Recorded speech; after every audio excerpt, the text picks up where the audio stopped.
perhaps two different halves. Arsenal the better team in the first half, but Liverpool really came strong in the second half. Yeah, we had a better start in the game, obviously, directly with the corners. There's 2-3 corners we had in a row, and then we made a few mistakes, that's right. So both teams had obviously possession spells, but in our possession spells we didn't really create because we didn't have enough bodies between the lines. Played a bit too much around the formation than trying to find the gaps to pass the ball through. On the other side, when Arsenal had the ball, then we didn't defend enough front-footed. We knew with the way they do it in open play situations, that you have to be patient, but just until a specific moment, and then you have to be there. And when Diogo goes, then we have to follow. And we had actually the lines in general were too deep. So then it was, like you said, the first half. So, but I was quite happy when it was over because then we could adjust a little bit in half time. But we needed maybe still a wake-up call or an alarm bell from Thiago, increasing the excitement level a lot. And yeah, Ali could save us in that moment. And from there, we did a lot of things better. The first goal is a good example. So, like, I think it was Thiago stepping in with the ball, like changing the direction in the right way, pass the ball through. All of a sudden, there was the gap. I don't think we had in the first half one of these moments where we had all these balls giving to the striker, foot on the ball, defender in the back, and these kind of things. So we needed to move more in the front line. So we did there, and then Diogo finished it obviously brilliantly off. Yeah, and then the rest is what you saw as well.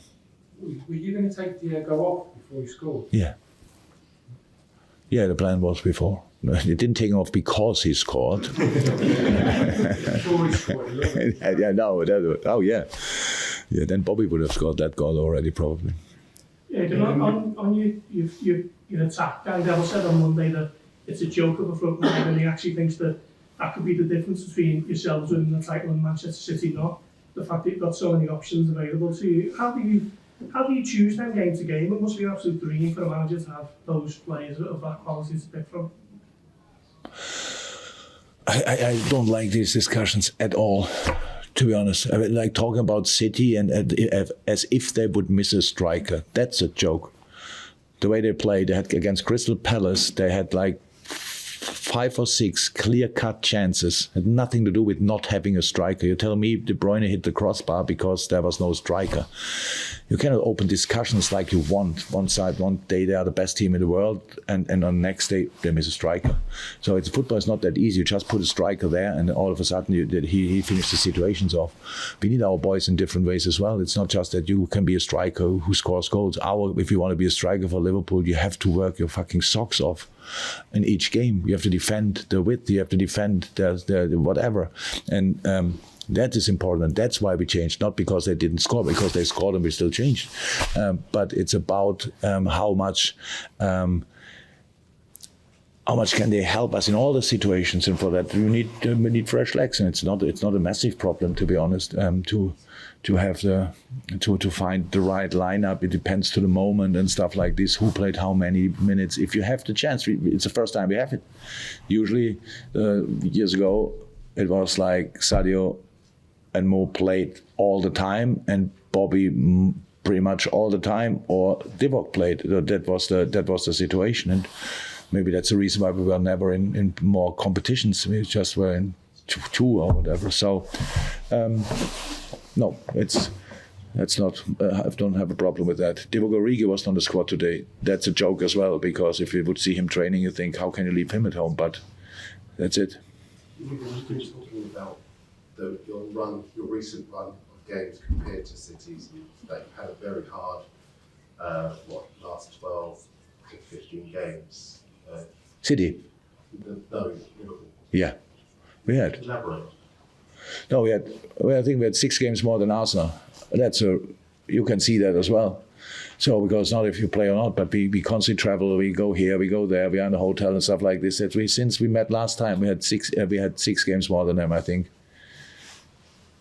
13 and 7, if I'm right. So 13 games. It's really mad, and it will not stop. And that's how it is. But it's actually, I don't complain. We don't complain. It's just how it is. So you wake up in a different hotel, and somebody tells you where the restaurant is. So and then you try to remember the number of your room. That's our life in the moment, and that's why I'm so happy today, obviously, because coming here to Arsenal in that moment against this team, winning 2-0. That's really special. That's really special. Do you feel this many games has actually given you a momentum to close? Because we won them, yes, but not all of them, but some. Yes, of course, gives momentum, but momentum is the most fragile flower on the planet. Somebody just walk past you and steps on it and done, and then you work again. I don't know how long to get kind of a momentum back. So I'm not a big friend of momentum. It's just get through it. Really find the way in the game to get through it, and then let's see where we end up in the end. It's a tough one. Just one last one. You've been in front, now you're coming from behind. Which of the two positions do you prefer? I would prefer now being 20 points in front, to be honest. Massively. James Pearce, and then we'll take the gentleman back. Jurgen, that's 17 Premier League clean sheets now this season. I think one conceded in the last 7. Obviously, you can't always be at your fluid best when you're going for a title like this. How important is that solidity that you seem to have? That's a clear agreement of us, a clear agreement. Since we had to readjust it, to be honest, so like early January. So like we have to agree on defense first, because otherwise you are some team, like any team or whatever. You win or you lose, or you win or you lose. And today we won 2-0, but we had games where we won 1-0, and we wouldn't have won these games if we are not defensively spot on. The last line in general was today incredible. Ali saved us again, but what the two fullbacks did was absolutely insane. So I said it already before, but if one of you thinks still that Trent cannot defend, then sorry, you have no idea about football. And everybody who says that, it's just madness. To play against Martinelli, what Hendo did, like running 50 times to the side, because second half we defended better, than the only real option they had were to play the diagonal balls for Martinelli. So, and then you have these 1-1 situations constantly. That was absolutely, these situations were the winner today. Yes, we needed still to score goals, but that we defended them in these situations, that was essential. From a coaching point of view, you must have loved the second goal with the counter pressing Bobby and then Andy that created that chance out of nothing. Absolutely, top goal, top goal, and Robbo really waited. Robbo didn't take the first opportunity. He obviously got the ball, stepped in the box, and then he was waiting for the movement in the box, and then we found, I think there were 2 or 3 players in a proper position, but Bobby got foot or whatever on the ball. That's the shambles of my position. I saw it once and I didn't even know who scored, but I heard it then. I saw the yellow card for Bobby and I thought he probably will not take the shirt off if Hendo scores. So I will watch it back. So we can see you're very happy now. It was an impressive win against a good Arsenal team. But like you said, the first half you were almost glad it was over. What were you getting so upset and angry about towards the end of the first half? You were talking to the fourth official. The situation with Sadio Mane, I'm sick of it. Just sick of it that you take a player out. It's like they could have done what he wanted. Everything was foul. He fouled or he didn't get fouled. That was what I was talking about. Had nothing to do with the game. I have no idea. Maybe somebody can explain it to me. Why Sadio don't get free kicks and tell me not he's a diver or whatever. He's not. He's not. I know him better than anybody else, and he's not. And maybe he's one. It's not a clear foul, but then for him, it's always like this. If it's one, if he maybe has only a little contact, and he goes down, then you will see it. The next 5 situations, he will not even for the proper ones he gets a free kick, and that was what I was. Lack of protection, in other words. Sorry? A lack of protection, in other words? Whatever you want to make of it, just look the situations back and tell me that's always not a foul. I mean, Ben White in the corner, Sadio press him, Ben kicks the ball out more or less. There's no contact, but still free kick for Arsenal. So it's smart from Ben White. But if Sadio is doing that, the whole stadium is on their toes and the ref thinks, oh my God, he's doing it. I'm sick of that. That's why I was a bit angry. Jurgen, just on that point on momentum, when you're on a run like this, is there a certain amount of kind of muscle memory that kicks in, you tap with the team, or is that too easy to say from the outside? So it seems like you're having a now.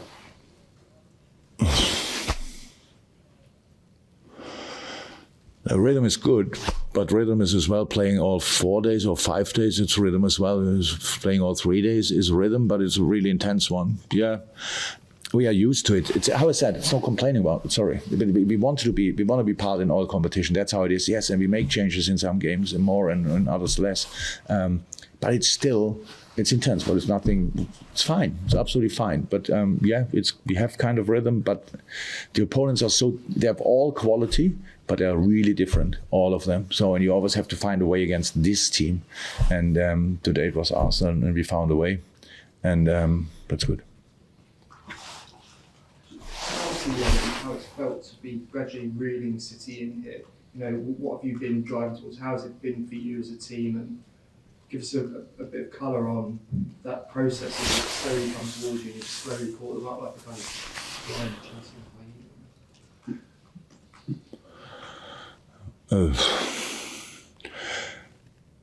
I really don't think a lot about City. That's the truth. I know that the only chance we have is to win an incredible amount of football games because our opponents win incredible amount of football games. There's no chance to drop. I said it before. The last few years, we pushed each other on insane levels. So we only had, I forgot the number, but 90 odd points because they had that many points, and they had it only because we had it, and that's the situation. So it makes each game a final, and that's, you can enjoy that absolutely, but you need to be ready for the intensity as well. I mean, intensity now here. If you are really to be really there. I don't think it's a problem for a human being to be all 3 days like completely focused on what you do, but then comes in the physical part, makes you tired. You feel it here, you feel it there. So that's what we are constantly fighting.